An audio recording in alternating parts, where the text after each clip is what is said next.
y amén. Bueno, hermano, hoy vamos a continuar nuestro tema. Estamos siempre estudiando el gran panorama divino, el panorama divino de V. Rogers, le puse yo. Y hoy vamos a continuar precisamente con el tema de un reino parcial. El estudio de este libro nos ha llevado en un camino muy interesante con el Antiguo Testamento, desde Abraham, después vemos Isaac, Jacob, y hoy precisamente vamos a continuar con ese mismo hilo, donde hay una promesa de un rey, donde hay una promesa de un redentor desde el principio, desde el Génesis, y vemos cómo Dios sigue obrando a pesar de nosotros y por nosotros. Amén. Y eso es una verdad que debemos descansar. Dios obra en nuestras vidas a pesar de nosotros y por nosotros. Amén. Esta mañana, precisamente, este es el tema, el reino parcial, y vemos cómo Dios, el hilo que hemos venido conduciendo ha sido que Dios elige a un pueblo. Él le dice, yo soy tu Dios, ustedes serán mi pueblo. ¿Qué otra cosa recordamos? Se habla de una tierra, donde Dios dice, yo les voy a dar una tierra que la conocemos como la tierra prometida, y una bendición. Y esta bendición está muy conectada con la ley de Dios.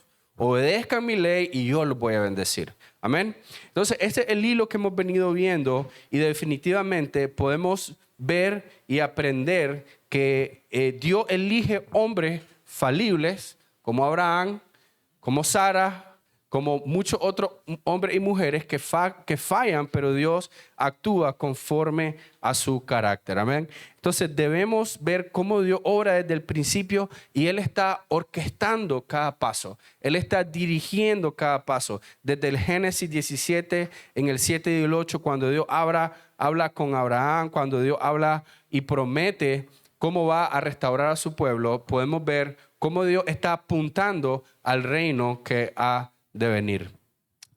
Dios, definitivamente, algo que podemos decir incluso en este momento, es que Dios está en control de todo. Amén. Dios orquesta cada detalle de su plan. Y vean bien, iglesia, Él hace el plan, pero no solamente hace el plan, Él orquesta el plan, Él dirige el plan. Él es quien ordena y quien ejecuta. En esta siguiente lámina precisamente dice, aún cuando las cosas parecen fallar, cuando parece que todo ya está perdido y fracasado, Dios muestra su soberanía y poder. Nosotros podemos ver eso desde el Génesis. Dios pone a Adán y Eva, fracasan. Dios le da una orden a Abraham, fracasan. Pero Dios, aún en medio de eso, Él sigue siendo poderoso, Él sigue siendo bueno y soberano. Amén.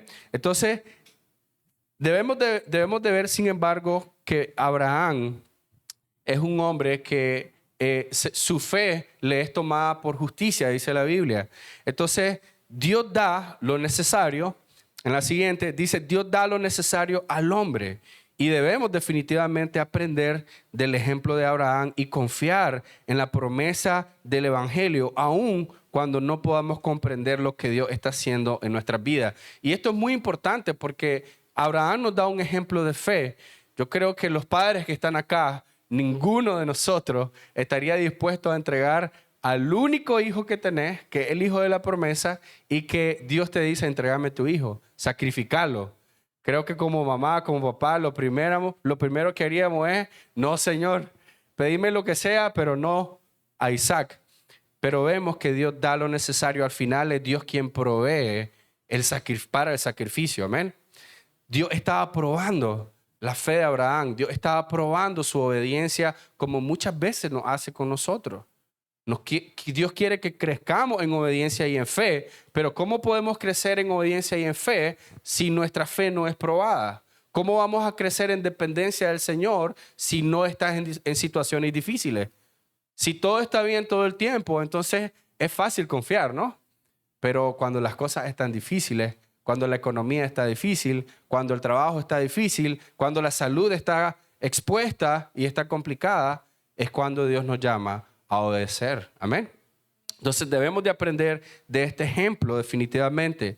Y vemos que en el siguiente, Dios elige al hombre en base a su carácter. Y Romanos 9:10 dice, y no solo esto, sino que también Rebeca concibió mellizos de uno de nuestro padre Abraham y nuestro padre Isaac, porque cuando aún los mellizos no habían nacido y no habían hecho nada, ni bueno ni malo, para que el propósito de Dios, conforme a su elección, permaneciera no por obras, sino por aquel que llama. Amén. Entonces, aún antes de nacer, Esaú y Jacob, antes de ellos nacer, ellos no habían hecho nada, ni bueno ni malo. Y Dios dice que el mayor iba a servir al menor, que era Jacob. Que en este sentido, nosotros vemos que después, cuando Jacob nace, él le quita la bendición del primogénito a Esaú, y también es conocido, de hecho, Jacob significa suplantador. Entonces vemos que Dios elige en base a su carácter, no en base a algo bueno que nosotros hagamos, como con Jacob. Él amó a Jacob y rechazó a Esaú, pero Dios elige en base a su carácter y su buena voluntad. Y nosotros podemos aplicar esa verdad a nuestra propia vida. No hay nada en nosotros que Dios haya dicho, voy a elegir a Carlos porque tiene esta característica. Es más, pienso que Dios tenía todas las razones posibles para rechazarme, pero Dios elige en base a su carácter bondadoso, como lo hace con Jacob. Y esta siguiente lámina, cuando la estaba meditando, el que Dios nos eligiera, si el que Dios nos eligiera dependiera de nosotros, estaríamos ciertamente y definitivamente perdidos. Alguien decía en una ocasión, refiriéndose a la salvación, si la salvación dependiera del hombre en un 0.0000001%, si dependiera de nosotros, eso es la salvación, estaríamos perdidos, completamente perdidos. Romanos dice que no hay nada bueno en nosotros. Dice, no hay justo ni uno, no hay nadie que busque a Dios. Entonces, la elección de Jacob, la elección de Dios hacia su pueblo, no se basa en la bondad del hombre, se basa en el carácter mismo de Dios. Dios decide elegir a Jacob y hace de Jacob una nación que después se llama Israel, pero es en base a su carácter. Amén. No en base a Jacob mismo. Entonces, esta siguiente lámina dice, la relación restaurada por Dios. ¿Por qué? Porque aun cuando el hombre actúa en engaño, ¿cómo se llamaba Jacob? Engañador o suplantador. Aun cuando el hombre actúa con engaño y en trampa, le quitó su bendición a su hermano, en orgullo y en necedad, Dios lo moldea y quiebra su duro corazón, como ha hecho con cada uno de nosotros. Amén, iglesia. Dios ha moldeado y ha quebrado nuestro duro corazón. Piensa, porque podemos acá sentarnos nosotros y ponemos a Jacob en el banquillo de los acusados y decimos, sí, qué barbaridad, hizo esto, hizo lo otro. Pero si proyectamos un poquito de nuestras acciones acá, ¿qué proyectaríamos? ¿No sería acaso también dureza, orgullo? Amén. Entonces, gloria a Dios, que Dios nos elige no por nosotros, sino por su amor, por su misericordia. Amén. Vemos que en toda esta narrativa de la Biblia, Dios sigue siendo bueno, sigue siendo fiel, elige a su pueblo en base a su carácter, aún cuando los hombres pasamos por dificultades por nuestro orgullo o dificultades por el pecado de los demás, como pasó con el pueblo de Israel. El pueblo de Israel se multiplicó tanto, los israelitas, los hebreos se multiplicaron tanto que el faraón los esclaviza. Y es donde entra, justo después de Jacob, está José. José y su familia vienen a Egipto a vivir. ¿Recuerdan cuando Dios le muestra, le revela lo que significaba el sueño de Faraón? Y José es puesto en una posición de autoridad y él trae a toda su familia a vivir a Egipto. Entonces el pueblo de Israel empieza a aumentar en número, como Dios prometió, que iba a aumentar la promesa de Abraham. Pero vienen las dificultades. Son esclavizados por Egipto, por el faraón. Empiezan a ser abusados en su condición de esclavos. Y es interesante cómo José mismo es vendido por sus hermanos. Algo que es interesante ver de José es cómo José de cierta manera redime y salva al pueblo. José es vendido por 30 monedas de plata o algo así. Es interesante cómo todo apunta a Cristo al final. Como Cristo nos redime, como Cristo es vendido, como Cristo es abusado, solo que Cristo es el mejor Adán, el perfecto hombre. Amén. Pero si vemos cómo la Escritura tiene toda una armonía, un solo hilo, porque al final trata de un Dios que ejecuta un plan conforme a su carácter y misericordia para rescatar a un pueblo que es rebelde, un pueblo que es necio, que es duro de corazón, pero que Él lo ha elegido como su pueblo. Amén. Jacob, en la siguiente lámina, Jacob y su familia viajan a Egipto para estar con José y establecerse ahí. Y vean acá lo que recién les mencionaba. Dios, el pueblo de Dios es multiplicado como Él prometió. Dios cumple esta promesa por medio incluso en medio del deseo del poder de Faraón y la posición vulnerable de los israelitas. Faraón quería el poder y dijo, estos se están incrementando en número, en algún momento, si hay una guerra, van a ir en contra de nosotros, esclavicémoslo. El pueblo de Dios es conservado aún en medio de ese dolor, en medio de esa hostilidad del Faraón. Y aquí es de donde va eventualmente, más adelante en Éxodo, vamos a ver cómo el Faraón ordena matar a todos los varones y después donde nace Moisés, que es echado en el río y crece en la casa del Faraón. Es interesante el humor de Dios, pero Dios está diciendo, vos querés eliminar a los hebreos, voy a poner a un hebreo que crezca en tu propia casa. Es increíble, pero es un Dios tan poderoso y soberano que Él puede hacer esas cosas. Aún cuando toda la situación es profundamente oscura, peligrosa, amenazadora, incierta, Dios provee a su pueblo una salida. Amén. Y eso pasa a nosotros mismos, hermanos. Nosotros podemos ver en toda esta narrativa que hay un rechazo hacia el pueblo de Dios, que hay un maltrato, hay un propio endurecimiento en el corazón de los hombres, incluso los siervos de Dios, incluso José y todos los demás, pero gloria a Dios porque Él siempre da una salida a su pueblo.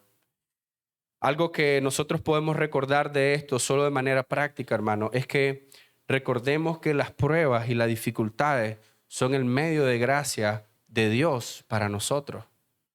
Lejos de nosotros ver muchas veces las dificultades como algo malo per se, como algo que tenemos que rechazar a toda costa, más bien debemos de ver cómo Dios está obrando en medio de eso. Amén. El pueblo de Israel posiblemente, y Éxodo dice que ellos clamaron al Señor y el Señor escuchó su clamor. Posiblemente José en la cárcel dijo, ¿qué pasó? Pensé que Dios estaba en control de todo. Como posiblemente tú y yo muchas veces estábamos pensando, ¿por qué esta situación? La famosa pregunta que siempre hacemos, ¿no? ¿Por qué a mí? ¿Por qué esto está pasando? Pero aún, sea en bonanza y sea en dolor, bendito sea el nombre del Señor. Sea en abundancia y sea en escasez, bendito sea el nombre del Señor. Sea en salud o sea en enfermedad, bendito sea el nombre del Señor. Y esto que voy a decir puede ser un poco duro, pero incluso sea en muerte física o en vida eterna, bendito sea el nombre del Señor. Amén. Sabemos que somos peregrinos como el pueblo eran extranjeros en esa tierra, así nosotros somos extranjeros en esta tierra. Nuestra morada final sabemos que está con nuestro Señor Jesús. Amén. Incluso nosotros podemos caer en el engaño de que Dios es apático, pero no, la Biblia nos enseña, y quiero que medites en esto, cuántas veces hemos pensado que Dios nos abandona o que Dios no nos escucha, pero después vemos la respuesta de Dios y entendemos el porqué de la espera muchas veces. Amén. Dios siempre está con nosotros. Aún en medio de las tormentas, aún en medio del dolor, aún en medio de las dificultades, este pueblo están siendo esclavos, están bajo opresión, pero Dios sigue con ellos y Dios los libera. Dios manda a alguien para liberarlos. Amén. Entonces debemos de reconocer que nuestra situación no determina quiénes somos nosotros. Y esto es muy importante. Nuestra situación no debe determinar quiénes somos. Somos hijos de Dios y Él es nuestro Padre fiel y amoroso. Amén. Siempre va a estar con nosotros, siempre nos va a ayudar. La Biblia, hermanos, no solamente narra la obra de Dios para salvar, sino que al mismo tiempo revela el carácter de Dios. Él es el héroe principal de principio, a fin. En ocasiones podemos enfocarnos y preguntarnos precipitadamente qué dice, qué es lo que Dios quiere hacer de esto. Pero muchas veces debemos de primero confiar y decir, Señor, ¿qué quieres que tú aprendas? ¿Qué quieres que aprenda de esto? Algo que he escuchado recientemente y creo que es muy válido. No importa la prueba en que nosotros pasemos, lo importante es si después de esa prueba tú terminas amando más al Señor o no. Eso es lo importante, porque en la prueba vas a sufrir, en la enfermedad vas a sufrir, pero la pregunta es, ¿estás confiando más en Dios? ¿Estás amando más a Dios después de esa prueba? Amén. Entonces, recordemos que Dios es eterno y fiel. En esta siguiente lámina están una de las palabras más icónicas o algo que Dios le dice a Moisés cuando se le aparece, cuando Dios ya empieza su ejecución, su operación para rescatar a los israelitas. Dice, yo soy el que soy, le dice Dios a Moisés. Y esto hace un eco a la eternidad de Dios. Yo soy el que soy. Esta pregunta que hace Moisés, ¿qué le digo a tu pueblo quién eres? Cuando le aparece en la zarza ardiente, él le dice, yo soy el que soy, yo soy eterno y yo soy fiel. Dios escucha los gritos de desesperación de su pueblo, como Él escucha nuestra oración y nuestro ruego hoy en día. Amén, iglesia. Dios se muestra a sí mismo. Dios muestra su carácter en cada situación, en cada momento de nuestras vidas. Dios quiere que le conozcamos como Él es. Fiel, poderoso, bueno en todo tiempo. Dios no deja de ser bueno por las situaciones difíciles de nuestra vida. Dios sigue siendo bueno. Dios se muestra así como en Moisés. Él le dijo, quítate las sandalias porque el lugar que estás, que pisa, es santo. Dios es santo. Desde un principio, Él se muestra a sí mismo como un Dios santo. Dios es eterno y le dice, yo soy el que soy. La misma frase que usa Jesús mismo, por cierto. Y Él dice, yo soy el que soy. Él es digno de confiar. Mira lo que voy a hacer y sabrás qué clase de Dios soy. Es lo que Dios está diciéndole a Moisés. Y eso es lo que nosotros tenemos que aferrarnos hoy. Confía en el Señor. No veamos solo las circunstancias. Veamos solamente a Dios, su carácter amoroso y santo.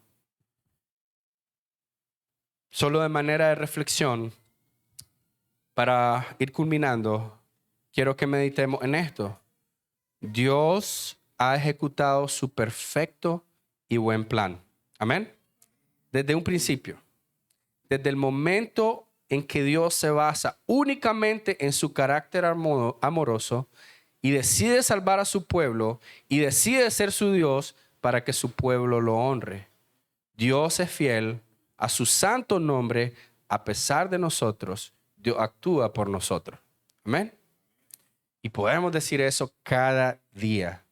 Dios actúa por nosotros a pesar de nosotros. Amén. Necesitamos reconocer nuestra vulnerabilidad y la fidelidad de Dios en nuestra vida. Y eso es lo que vemos con Abraham, con Isaac, con Jacob, con Moisés, con José, con todos estos patriarcas que Dios levanta desde un principio para elegir su pueblo. Dios no elige a Israel por ser una nación fuerte. No, nunca Dios elige a alguien por ser fuerte. Más bien Él lo elige para traer gloria, para manifestar su poder y su santidad. Amén. Así que mi ánimo, iglesia, para ti esta mañana es que todos podamos ver esto, cómo Dios en este panorama divino nos enseña su carácter.